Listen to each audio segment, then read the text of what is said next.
Hello, everyone. I am so excited to be able to be in our Codependency and Healing Support Group tonight for this live webinar. For those of you who didn't get to see the announcement, the webinar is going to be tonight at 9 p.m. Eastern Standard Time, which is now, and it will also be again on Thursday at 9 p.m. Eastern Standard Time. So don't worry if you missed the live version of it. It will be recorded, so you'll be able to watch it at some other point if you aren't able to actually tune in when we go on live today and on Thursday. So hopefully most of you will be able to make it and ask questions, but if you do have questions that I don't get to answer or that you did not get to watch live and ask them, please leave them in the comments and I will make sure that I get back to them. So what I'm going to do is I've got a whole bunch of tips to share with you. And I know that there's a lot of discussion going on in the group, and I really want to make sure that you are getting everything you can for those of you who are really looking to heal. I know that, you know, when you're stuck in the situation of being in this unhealthy, toxic relationship, it's hard to sometimes see outside of it. So to give you a little bit more information on how to get out, to remember that you don't have to stay stuck there, and from someone who's actually been there, done that. So I'd like to just give you a little bit of information about myself. Hi, Michelle. Yay! I'm going to give a little bit of information about myself. So my name is Stephanie McPhail. I am an author of a #1 new release in codependency called Being Loved Shouldn't Hurt. I also have a double master's degree in health and education that I got from University of Hofstra, which is kind of cool in Long Island. Still paying for it, by the way. I have a bachelor's degree in psychology from SUNY New Paltz. And I have a certification in nutrition. I also have a certification as a Reiki level 2 practitioner. So I have that. And of course, I have a certification in dream coaching. So that was specifically what my coaching certification was in, which is someone named Marsha Weeder actually trained us how to be dream coaches, which was about following your dream. And I kind of took the information that I learned from that and created this whole other program based on the lessons that I learned from that and my own experience.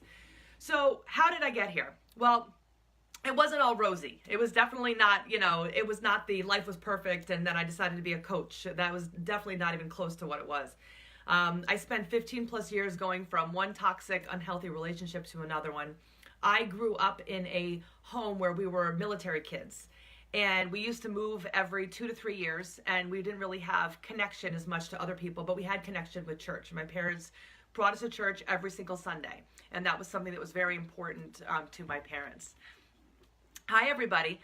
And so, you know, there was a lot of discord in the family, a lot of fighting, and my parents would get into fights and then tell us, don't ever get married, marriage sucks, and there would just be fighting, and my mom would talk badly about my dad, and, you know, my mom was from France, and she felt like she had no one.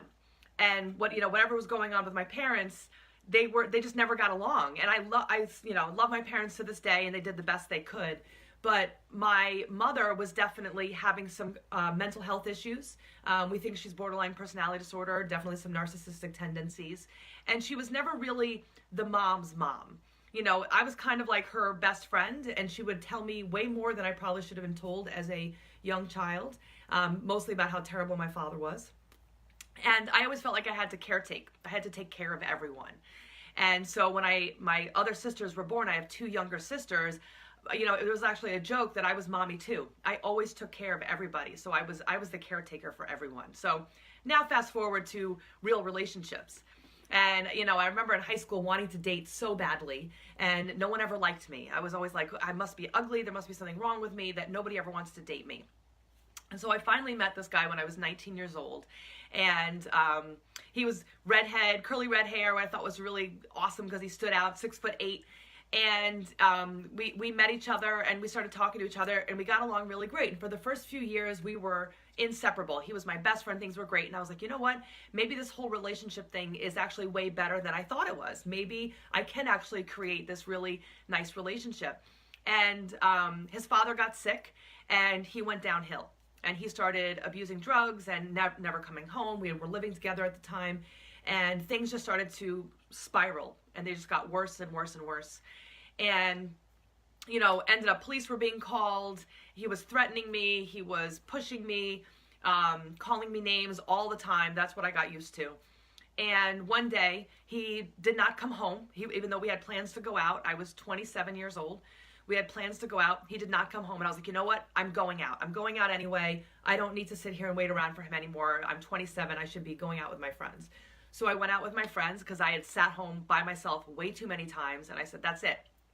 I went out, and he ended up trying to find me. He drove around to different places, caused a scene at someone's house, and, you know, looked for me and didn't find me. And I came home, I think it was 12 or 1 o'clock in the morning, and he got home about 2:30, 3 o'clock in the morning, pissed. Went to the bed, accused me of cheating, pulled me out of bed, ripped my pajamas. I had buttons all down the front of my pajamas, ripped the buttons completely off so I was exposed, and threw me out of the bed and said, you've been cheating on me. I know what you've been doing. You're such a whore, blah, blah, on and on and on, screaming at me. And I'm like, I'm crying. I have no idea what he's talking about. I have been home for an hour and a half. He's the one who hasn't been around. And so he starts trying to call people. Now, I was with coworkers, so I was really embarrassed, and you know, all these just like big drama was going on. So he called one of my friends, and then he threw my phone and big things. So she called the police. That was the end of my first relationship. 7.5 years with this person. And I finally decided that when the police officer left and said, this should be the best years of your life, I thought, wow, this guy's right. I think that that's exactly what I need to do. So the next year I dated. I had some other pretty toxic relationships too, and I had a lot of guilt. I felt like I should have been there more for him because his father not only got sick, but he ended up passing away. And I felt like if I had just stayed longer, I could have helped him because he had gone to jail and he had a cocaine addiction and all those things I felt guilty for. I felt I was responsible because I'd always been the caretaker. That's what I had always done. So here I was letting this person down who needed me. So I had that guilt I'd never gotten rid of, and I never really got the right help. So when I started dating again, like more seriously, because I was getting so old, which is another limiting belief, we'll talk about that. But I was getting so old that I met this guy when I was 28 years old who was a friend of a friend, so I thought he was safe. And all these red flags started popping up, but I was like, you know what? I don't really know how to date. I don't know how to be in a relationship. Maybe he's right and I'm wrong, and I really need to start changing things about myself because it must be me that makes all these guys go bad. It must be my fault that these men are treating me this way. And so I tried everything that I could, and when he asked me to marry him, there was some red flags that I knew were there. He had a temper. He spent a lot of money. He would get, just like the list of things. He, call me names and curse at me and did leave me places already at that point. But I said, you know what? I think I can figure it out. I think that, it'll get better after we get married. For those of you who are not sure, it doesn't get better. So we ended up about 8 months after he asked me to marry him. I said yes. We got married at a beautiful place called Ohiga Castle. Beautiful wedding day, and on the wedding night, I went to get into the bathtub that he had drawn for us, and water spilled on the floor, and he said that I was a stupid bitch and I ruined everything. He proceeded for the next 4 hours to chase me around the honeymoon suite, cursing at me, telling me I was a bitch and that he wished that I would die and that it was the worst mistake he had made to get married to me. Took his wedding band, threw it at me, threatened to throw me out the window, on and on and on, yelling, screaming. I'm crying. I'm naked because I was going to get in the tub. So I'm naked running around this room thinking I need to get out of here. But he knew people at the castle, and I was like, okay, I don't know how to get out of here. I don't know where to go. So I'm running around, and of course I'm worried about everybody else being uncomfortable, not myself. Caretaker again. So I'm running around. Finally, he takes me, throws me onto the 4-post bed and starts strangling me. And I remember just looking at him and thinking, oh my God, this man that I chose to marry is going to kill me on our wedding night. And I started to feel my arms get heavy, my legs get heavy, and I stopped fighting, and I just kind of let myself go. And luckily, that blackness that was in his eye lifted, and he looked at me and saw what he was doing and got off and walked away with his head hanging low. And I curled up in a ball, and I started crying. And I thought, oh my God, I married this man. I can't even believe it. And it was my minister that I'd grown up with that had married us. And I was so embarrassed. I was so embarrassed that what was I going to do? Was I going to tell everyone that had just come to our wedding that he tried to strangle me, or he strangled me on our wedding night? Am I going to say that he threatened me, that he, was cursing and screaming at me on our wedding night instead of enjoying each other? Was I going to do that? Was I going to waste let everyone know that I wasted their time and all the money that we had spent on the wedding, that he wanted this big, fabulous wedding? he knew the right words to say to talk me into staying, and he promised it would never happen again. And of course, I stayed, because once you get married, you stay married and you try to figure it out, because that was my religious upbringing. So I wanted everything I could to figure it out. And so, I was 29 years old. I wanted to have a family. I wanted to have children. I wanted to be in that kind of committed relationship. And I thought, okay, well, you know what? You're going to have to deal with someone's shit. Might as well deal with his. I'm married to him. I need to try to make it work. So that's what I tried to do for the next 5 years. I threw him out. I would let him back in because things would get better. Police would get called on the regular. I mean, at first, I was embarrassed that I had to call the police again. And then after a while, I was like, whatever, I don't care. I just need the police to come in and help me, because I'm fearful for my safety. You can be told so many times that they're going to find your body in the New Jersey swamps, and he knew someone. That was something he would like to say to me. Or he would, cunt and whore were two of his favorite words. Bitch was the third one. They like those words, it seems to be. But those were the words. I could hear them over and over again. And I had my crying place. So I would go to, I live in Long Island. I would go to a place where there was a dock so that I could cry. I'd see him in the driveway, and I would just go to my crying place and cry. Or there'd be a fight, and I'd go to the crying place and try to get myself back together, or to go home, to suck it up, to walk on eggshells, to try to make him happy so that he wouldn't be angry at me and threaten me and be mean to me anymore. I dealt with that for 5 years.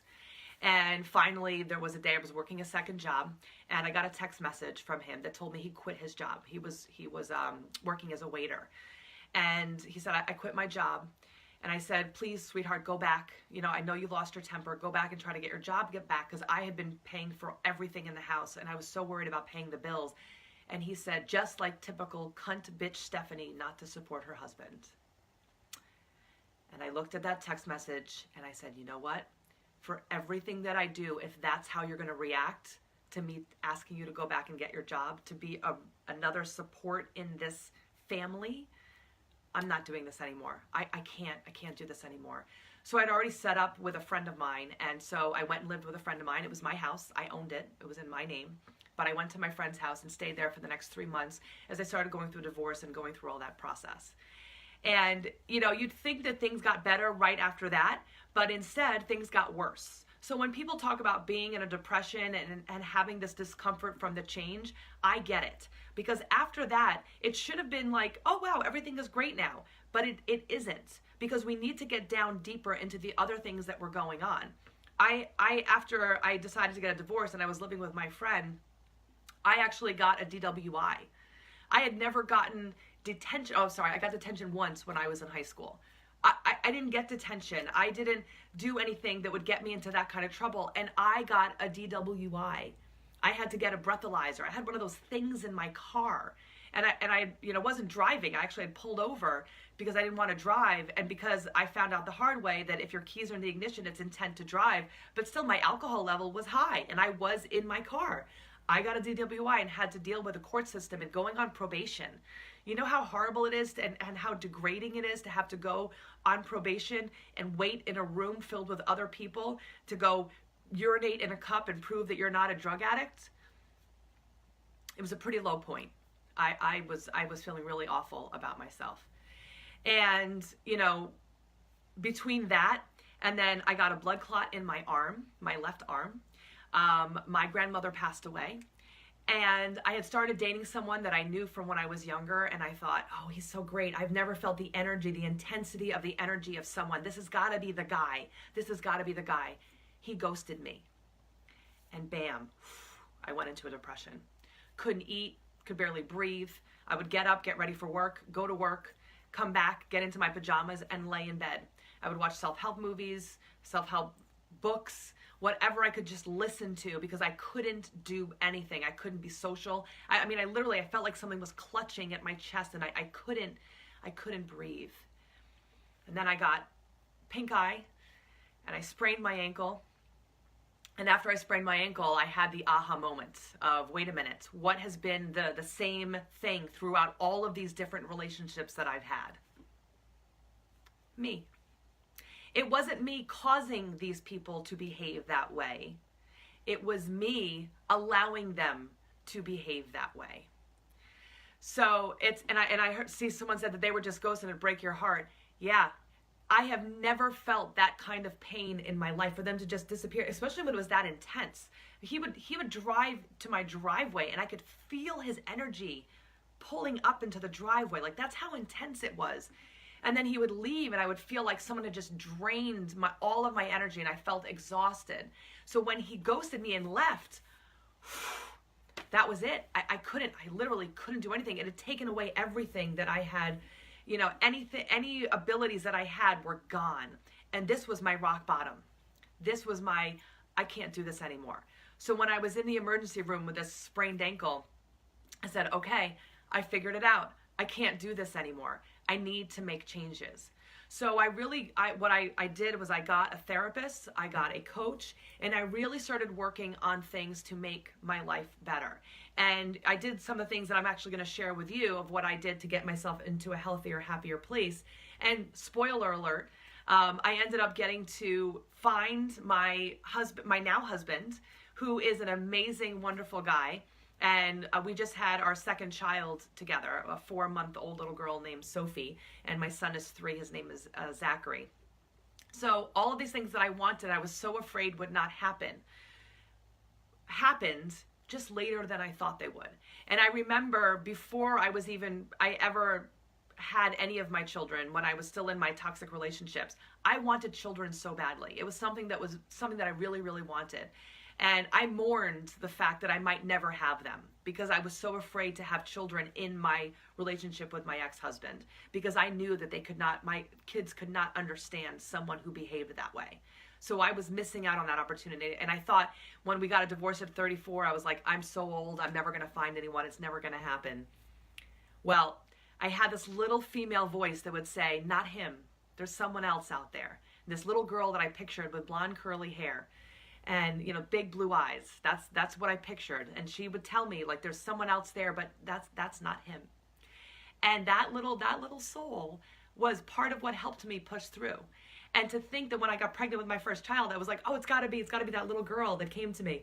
No, it was the second one. So when I got pregnant with the second one, I was like, it's the girl. That's the girl that's been talking to me for all these years. And there she is. She's got light brown, like dark blonde hair and big blue eyes.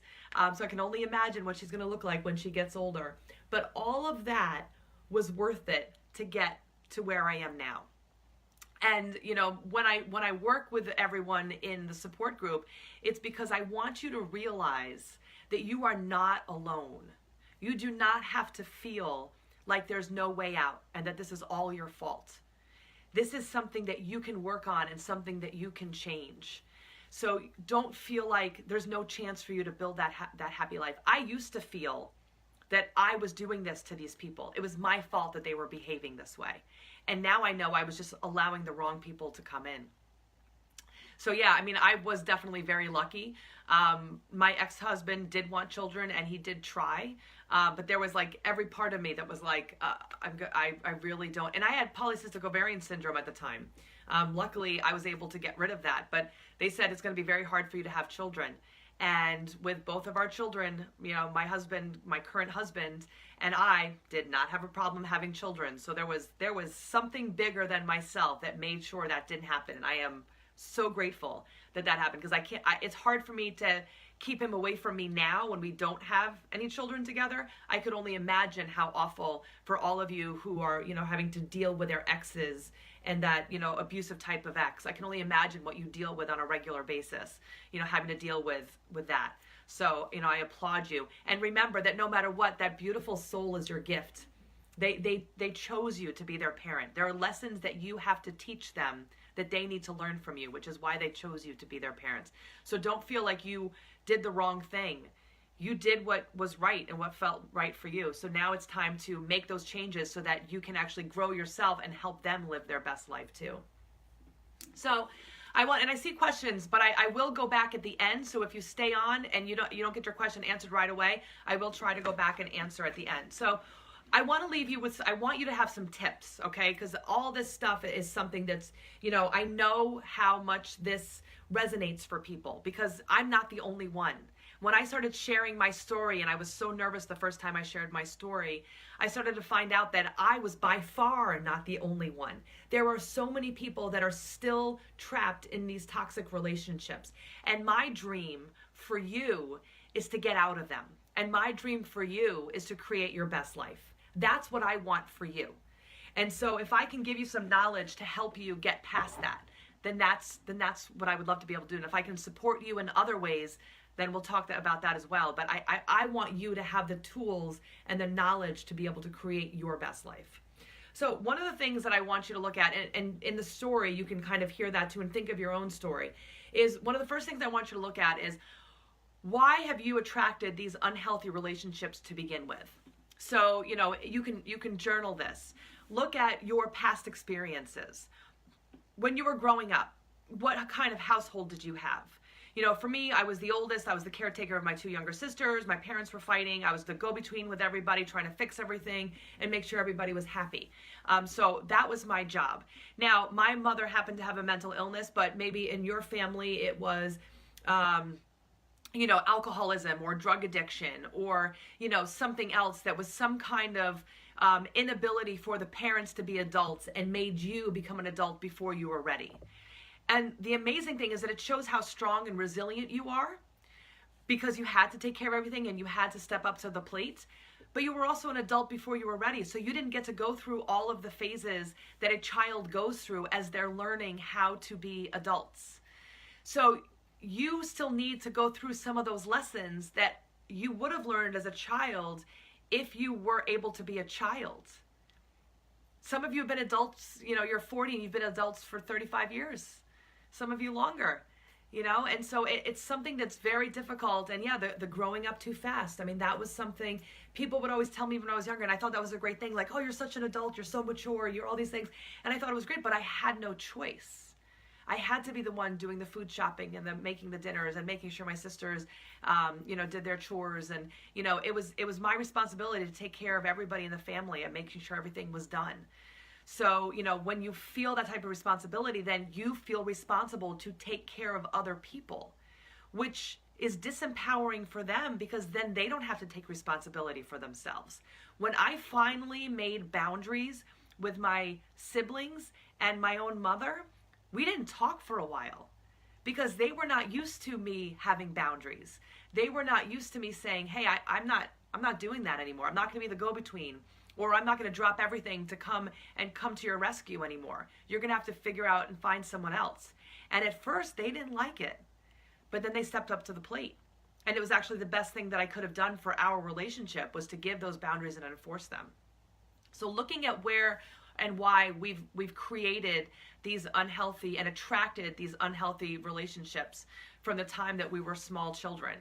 And I see, Crystal said that's what we did. And how do we learn it? Well, a lot of it is going to be just going through the path. And so, if you decide to join, I'm going to tell you about the program, the online program that we do. But once you really start digging within, and part of that is going to be talking to a therapist if you've never spoken to a therapist before. But part of it could be with me or another coach, and just, really trying to dig deep and say, talk to that child that's there and start doing some of the things that you didn't get to do when you were a kid. I mean, I had a client, she had never gone on a swing. She had never gone to the playground and gone on a swing because she was always taking care of everyone. She was always the adult. So things like that, fun, silly things that you get to do. Go and play with sand, make a sand castle. Go get some finger paint and go finger paint things. Be creative. Get some clay and make something. These things that little kids get to do those things and get to re-experience yourself and get to find joy in these little things that you would have been able to get joy from when you were younger. So, and of course there's lots of other ways, but those are some ideas to get you started doing that. Another thing to think about is what was a problem for me is that I was afraid that if I got rid of this relationship, I would never find anyone, because all relationships were bad, and that's limiting beliefs. We'll talk more about that on Thursday. All relationships were bad. It was my fault that they were behaving this way. I was too old to find someone. I was never going to have the family that I wanted, and I might as well settle. And then the other part that is a really big one for a lot of my clients as well is to say, hey, I've put in all of this work. Why should someone else get to reap the benefits? Think about it. Have you ever said that before or thought that before? Have you ever said to yourself, well, I've been in here 10 years. I might as well keep pushing because, someone else is going to get all these great things and I've worked so hard. Let me tell you, it's not going to happen if you stay. It's not. Because you're disempowering them from making the changes and you're allowing them to keep treating you badly. They might in turn start dating someone right away. That just shows how unhealthy they are. That just shows how much they need someone else in their life to blame, to do things for them, to disempower them, all of those things. So, don't keep holding on, because people say, I don't want to fail. Well, aren't you more of a failure if you don't live your best life than if you stay in this unhealthy relationship and live a half life? Because that's really what you're living. I would never have been able to do a quarter of the things that I do now had I stayed in that toxic relationship. I wouldn't have. I wouldn't have had the energy. My body was starting to have issues, like health issues. I would not, I remember sitting on the couch with my ex because he wanted to watch television all the time. And I just remember sitting there in the corner thinking, this is my life. This is going to be the next 30 years of my life, is him watching TV with me sitting in the corner, not feeling so alone, feeling like I'm with someone in this room, but I am so alone. And that is one of the worst feelings that you can have. So that first big tip of really figuring out and digging deep as to why you got into this position, where this has come from. The next tip, the second tip that I want to share with you, is to look at your support system. So, when you're looking at addiction of any kind, you don't want to go back to what wasn't working before. So who is in your support system? Is it, and this is who I would recommend having for sure. You want to make sure you have a therapist. You want to make sure you have a coach. You want to make sure you have healthy people in your support system. So what do I mean by that? Well, you're in a toxic relationship. That's why you're watching this webinar. All right. So if you are going around and you are only hanging out with other people that are in unhealthy relationships, chances are pretty good you're going to go back. Why? Well, because that becomes normal to you. That's what you see. You see around you all these unhealthy relationships, people that are not living the way you would like to be living, and you will start to second guess yourself. You'll say, hey, wait a minute, maybe I think too much of myself. Maybe I think that I deserve more than I actually can get. And maybe in this life, I don't get to have this beautiful relationship. If you are around unhealthy people. I've heard people say, well, chivalry is dead and men don't treat women like that anymore. And, my grandparents were like that, but that's not how people are anymore. Well, I can tell you from firsthand experience that people do not curse at each other in relationships. Things do not get thrown at you in healthy relationships. You do not have to be scared that you said the wrong thing and they're not going to talk to you for a month in a healthy relationship. In fact, you actually can be with someone where you can communicate your feelings and thoughts and your fears and all of those things with your best friend in a intimate relationship. You can do that. So making sure that you have people that you witness that with. So when I was going through all of my changes and my rediscovery and my awakening, as I call it, I really tried to hang out with people that were healthy. And when I saw I was hanging out with people that there was a lot of drama, I would remove myself from those situations. I would not stay and waste my time with people where I felt uncomfortable. So a little tidbit of what you can do to watch out for that is, when you are with the person, whoever it is, I don't care if this is a friend, if it's in the current relationship, if it's a family member, think of how you feel. Think of in your chest or in your stomach, in your head, what are you thinking? I get feelings like in my chest or stomach. There's a feeling that you have, that's your gut. And your gut is saying to you, hey, this is uncomfortable. You don't have to put up with this. You can walk away.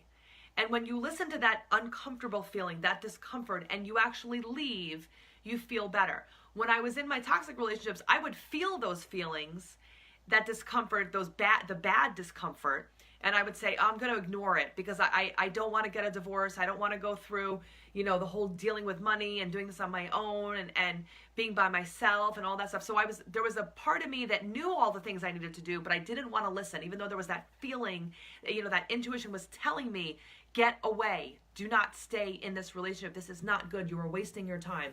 So I wasn't listening to my intuition. I wasn't listening to my gut.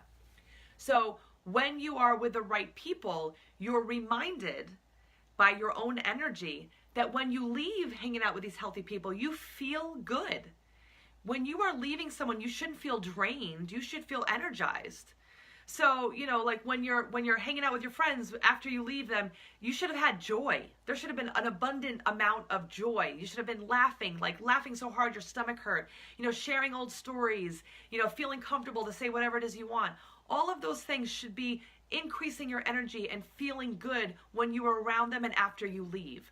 If you notice that you're not having that feeling, then it's time to stay away from those types of people. And making sure that you have people who are where you want to be. So, like as a coach, you want to make sure that someone is not just, and not even as a coach. Let's say you have a doctor who's smoking cigarettes and overweight. Probably not the doctor you should be listening to. If there's someone doing something that's out of sync with what they're trying to teach you, that's probably not someone you should listen to because they're not really following through with their own advice. So really making sure that you have people that are living the life that you want to live so they can help bring you to that place. And that's where coaches, can jump in because we can help you do that. All right. So that's the second one. The third thing that I want to make sure that we talk about is self-esteem and improving your self-esteem. There are lots of different things that you can do to improve your self-esteem. And one of them I'm going to just suggest is one of the things that we do in our online healing group is to start your day with morning affirmations. What is it every single day that you can say to yourself before you put your feet on the ground to remind yourself how strong you are, how powerful you are, how beautiful you are? I've been going back to the gym since having my daughter, and I keep looking, like I'm in the mirror, and my body's changed a little bit, and all I keep thinking is how lucky I am to have this body that was able to birth 2 children, to be healthy, and to be able to exercise, to be able to have this beautiful form that I get to use to do all the things that I do. And I'm so thankful. I think women, we are so hard on ourselves. We look at all the faults, in ourselves. And, most of the time we're worse to ourselves. And then, some women, they seem like they're catty and because they feel bad about themselves. We need to start being nicer to ourselves. When we are saying mean things about other people in our own head, that's really because we feel badly about ourselves. That will affect our own self-esteem.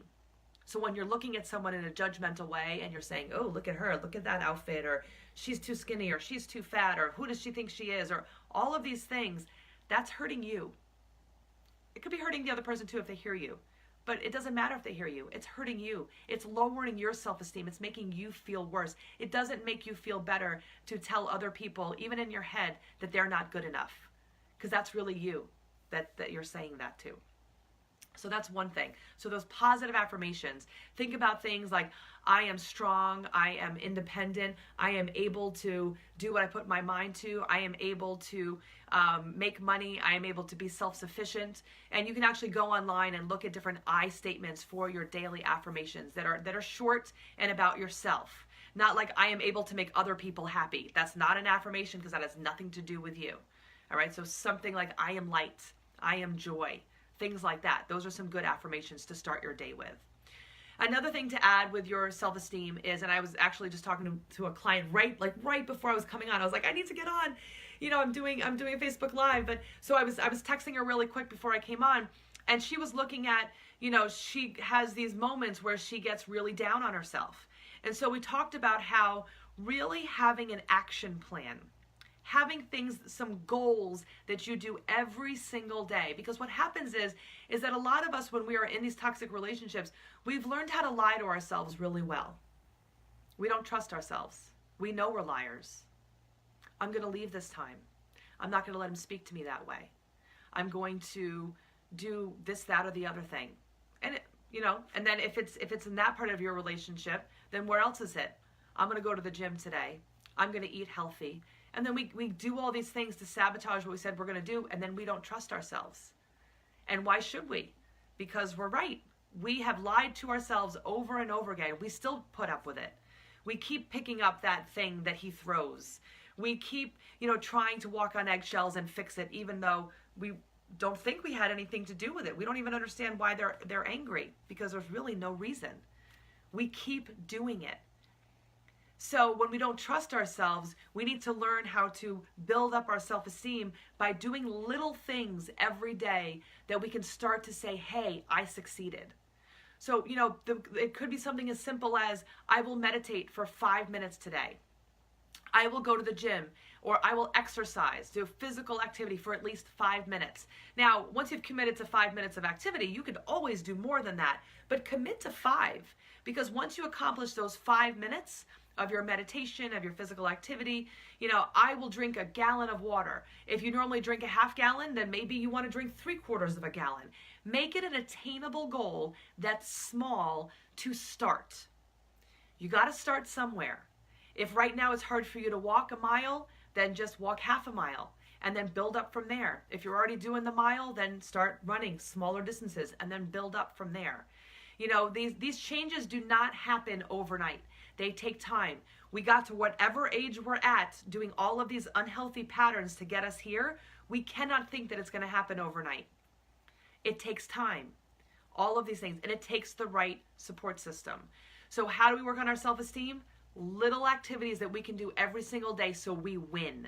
You want to feel like a winner and not a failure, because that's how we felt for way too long.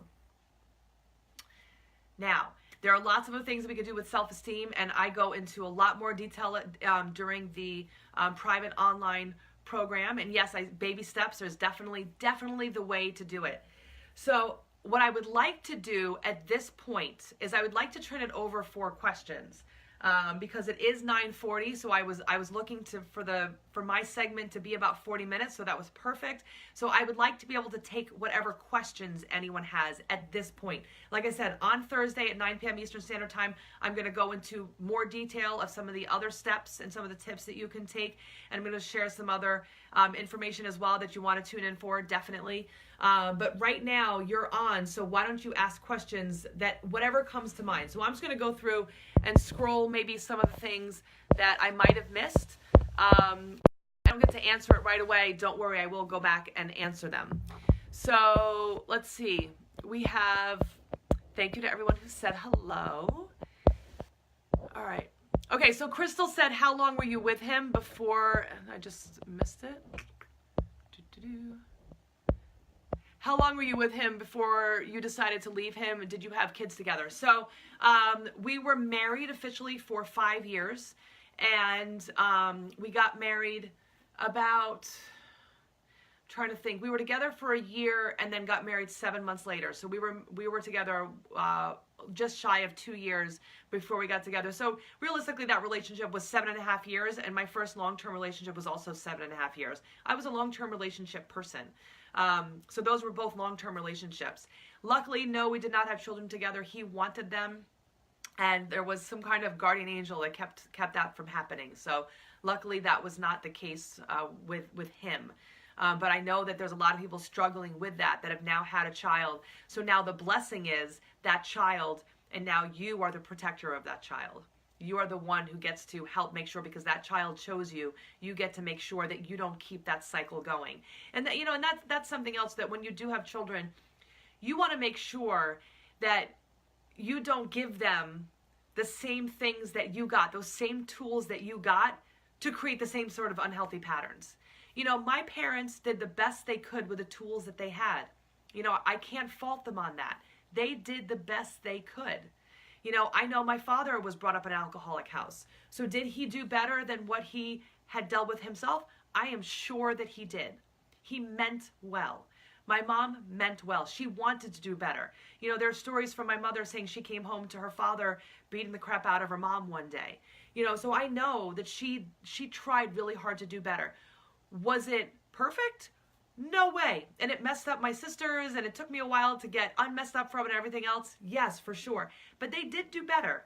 They tried a little bit. to do things differently. So just make sure that you do what you need to do to learn your life lessons. That's what you were put here, to learn those lessons from those mistakes. I say this all the time. Some of my greatest teachers have been my biggest mistakes. That's where we get our lessons from. I am so excited to help others and be there to help other people get to a healthier place, because I've experienced what it's like to be in shit. I've experienced it. So I know what that feels like. So I can empathize. I feel your pain. I understand where you're coming from. So, we can look at it. We can stay stuck as victims and say, why did all these people do this to me? Or we can turn around and say, wow, those were a lot of great lessons and things that I never want to do for my children, for myself, or with a significant other. Those are all experiences that I do not want to recreate for anyone else, because they deserve more from me, because I'm going to work more and do better than what I got. And then you move on from there. So you do the best you can with what you have, and you keep working. It's your job as an adult. You can't control what happened to you when you were, a kid. That wasn't your fault. That was survival. But now that you are an adult, it is your responsibility to get the right help and get yourself out and start making your life better. Because that's you. That you get to be with you on the last day of your life. When you take that last breath. I did an interview yesterday for a plant-powered women's empowerment group, which is actually really cool. It's coming out in the middle of March. And that was one of the things we talked about, was that how, we are responsible for taking care of ourselves and creating our best life. We can't blame the rest of the world for anything else. It is us that gets to take that responsibility and make those changes for ourselves. Because on our deathbed, we are the ones who get to deal with the consequences. If we feel like we missed out on something, that's on us. We can go back and blame everybody else for why we missed out on something, but guess what? We still missed out on it. So it's our responsibility to fix it and make it better. All right, Crystal, I hope that answered it. All right. I was just ghosted and it's breaking my heart. I feel exactly how you are describing. Yep. So I thank you for acknowledging that, Meisha. I appreciate it. Crystal said, I wanted kids so badly. I settled for my husband and compromised my self-respect and stayed with him despite the red flags. And the thing is that I can see in that comment that you have some guilt and shame for staying. Don't let that keep you stuck. Don't let that keep you trapped. Because what we knew at the time is what we knew. We can't go backwards. Now you know, now you can do better. So if you're still with him, do what you need to do to start moving forward in your life, because I wouldn't want him to take any more joy from you than he already has. I don't. I want you to live your best life. So instead of staying there and saying, it's his fault and he's done this and all of these things, if you got kids in this relationship, I don't know if you did or didn't, but you married someone thinking it was the right thing to do at the time. And he didn't grow and he didn't change. And so he's shown you who he is. Believe him. Don't think that things are going to get better when they haven't all of these years. All right, Michelle. Michelle said, how lucky you are to not have brought children into the toxic relationship. I was thinking about that the other day, how just lucky I was and how like that manifested like that. It was to have my beautiful little girl. And we all have a purpose here. Crystal, I'm glad this was helpful for you. I appreciate it. Meisha said, I'm so afraid of showing my 10-year-old daughter horrible examples of how to pick men and how to be treated like I'm failing her already. The thought of her being anything like me terrifies me. And my heart goes out to you, because we want, so often people want their children to be like them. And here you are afraid that she's going to be like you. So you owe it to yourself mostly, but you owe it to her too, to get the right support that you need to grow and change. And it's uncomfortable. I started this webinar by saying change is uncomfortable. Think about that, butterfly. When that butterfly is making changes, you can't tell me that was not uncomfortable in that cocoon. It's growing and morphing and changing and all these things. And I was talking to a client earlier today that was saying, they're like, oh, nobody told me it was going to be this uncomfortable. Well, it is. And if it's not, you're probably not doing it right. So you need to feel the pain. You know, my best friend's a psychiatrist, and she said, you know, she's like, when you went through the depression, I knew that things were going to be different for you. And I was like, oh, really? She was like, yeah. She's like, I knew that you were going to take responsibility for your life and realize that you could make things better. She's like, but you had to feel the pain. You know, too often we don't allow ourselves to feel the pain. We push it off for some other time. And that other time, you know, we live now. So we're like, oh, I don't want to be in pain right now. I'll be in pain some other point in time. Well, guess what? If everything works out right, then tomorrow we'll get here. And are you ready to make your future as uncomfortable as it is right now? Because that's what you're setting yourself up for if you don't make changes.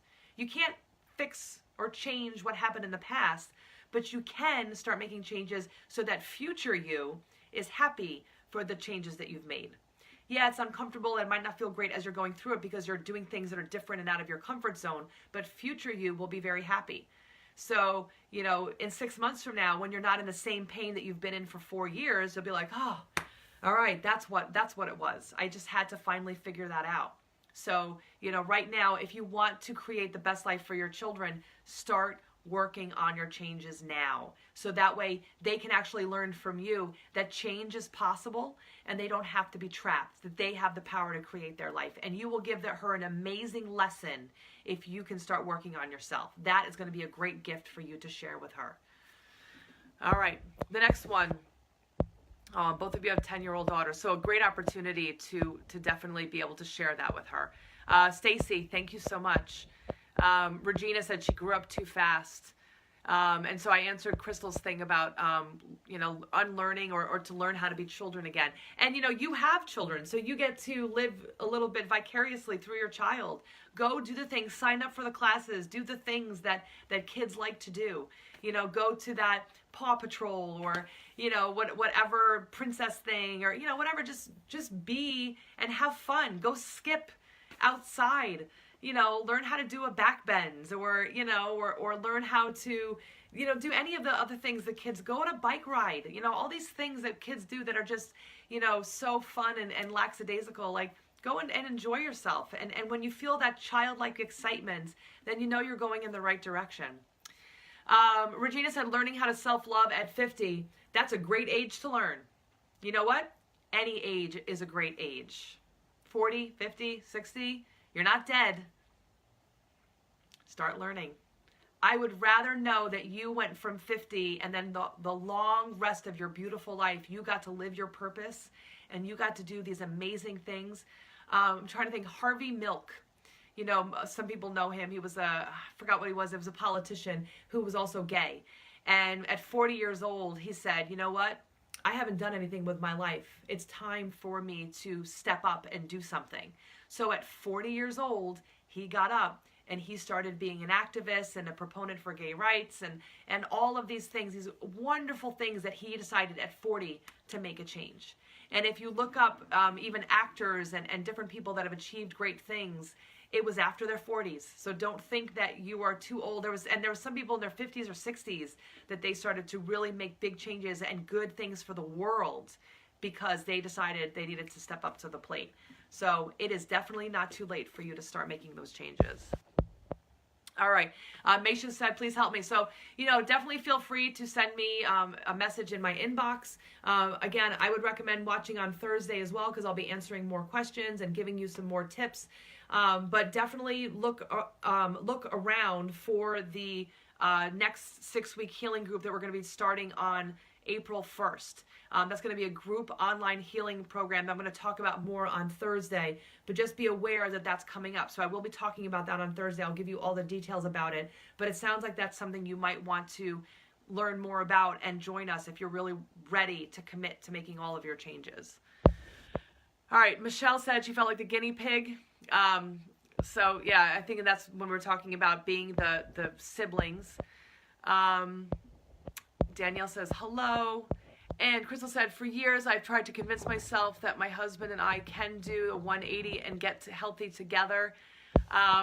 Yeah, your gut is screaming no, and you need to listen to your gut, girl, because it is, I'm not going to say it's wasting your time because there are lessons that you are learning, But if you don't want to spend any more time with the wrong person and you want to start meeting the right person, which by the way is you want to make sure that you start working towards that sooner rather than later. So listen to your gut. It's telling you to get out of there and work on you and take responsibility for yourself. You know, in our relationships, even when they are unhealthy, there are things that we probably have done in these relationships that are not healthy either. You know, I remember at one point with my ex-husband, he left me yet again.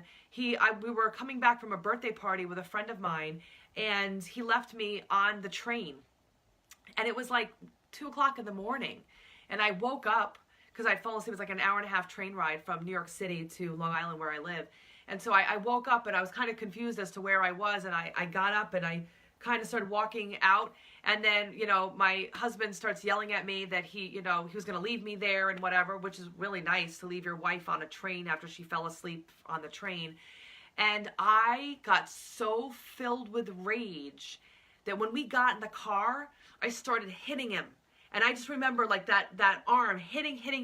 And I lost my mind. I have never done that since. I had never done it before, but it was like everything. And I was like, you're blaming me for you leaving me on the train? And I lost my mind. A horrible place that I went to. And I would have never, ever, ever done that before. I couldn't imagine that I had done it. And this was like before we were even married. And I remember him saying, see, I push your buttons and I drive you to do things too. So you need to be more understanding that, you know, you do that to me. And there was a piece of me that believed him because I was so embarrassed that I had gotten to a point where I was physically violent. I am not a physically violent person, but I was in that moment because I felt like I was in a corner, like I was backed into a corner and I had nowhere to go. And I lost it. And in that moment, I swore that I was going to try everything I could to not ever get to that point again, no matter what happened. I was going to, you know, do my best at doing the right thing. And of course, the right thing should have been not getting married and ending the relationship, but I didn't see it at the time. I thought that I could fix it if I just changed myself, if I spoke a little more quietly, if I didn't stand out as much, if I did what he wanted and yesed him to death. Those were all the things that I thought that if I just did those things and changed myself, that I wouldn't ever have to deal with him being so angry anymore. And we could be this textbook happily ever after type of marriage. So the reality is that it's not going to change and you're going to bring out the worst in each other. So when you start working on you, you can start actually taking responsibility for things that you have done wrong and release the guilt and allow yourself to know, you know, why those things happen and be able to move on so you can grow and then get to attract yourself again, get to re-attract yourself, go on your dates, learn who you are, rediscover your passions, figure out that wonderful soul that, you know, that has that purpose of being put on this planet and learn who that person is. Because every single person, you have such great qualities that only you possess, that the world is waiting for you to share with them. And you can't do it when you're stuck in this drama of this toxic relationship. All right, let me see what else. Baby steps. So if we don't trust ourselves, it has to do with our self-esteem. Yeah, most of the time it is. It has to do with your self-esteem. We don't trust ourselves because we've lied to ourselves. So that, you know, the self-esteem is low. It might be from other people that have lowered our self-esteem, but we don't think we're good enough. And that's something we can build on self-esteem, that we can work on. But two of the biggest issues that I find with my clients is poor self-esteem and lack of boundaries. Those are two of the biggest things that I see with clients. And those are things that we definitely work on because that assertive communication, learning how to stand up for yourself and have that voice is really hard for a lot of people in these toxic relationships. So Danielle said, so I'm struggling because we have a kid together. He has called me names, told me he never wanted our child, wanted an abortion, etc. And then says he wants us to be together, but we can't talk about things. I recently found out he was sexting with another girl, and how do I know? I would never trust him if he was doing that already and he's blaming you and saying that he wanted you to get an abortion. That's cruel. That's cruel for you, and if your daughter ever heard that, that's cruel for her as well. I would definitely, please, please, please go and talk to a therapist.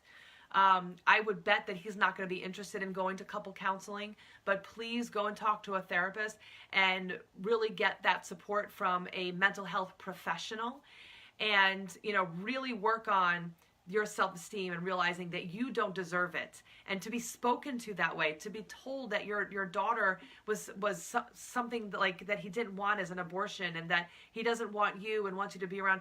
I mean, to hold on to someone like that, it's killing you. I mean, I would bet that you probably have other health issues. There's probably other things that are going on for you because you're holding on to something that's toxic and hurting you, and it's hurting your daughter. So the quicker you can get away from that toxic environment, the better it's going to be for you and for your daughter, because neither one of you deserve to be spoken to that way. That's awful.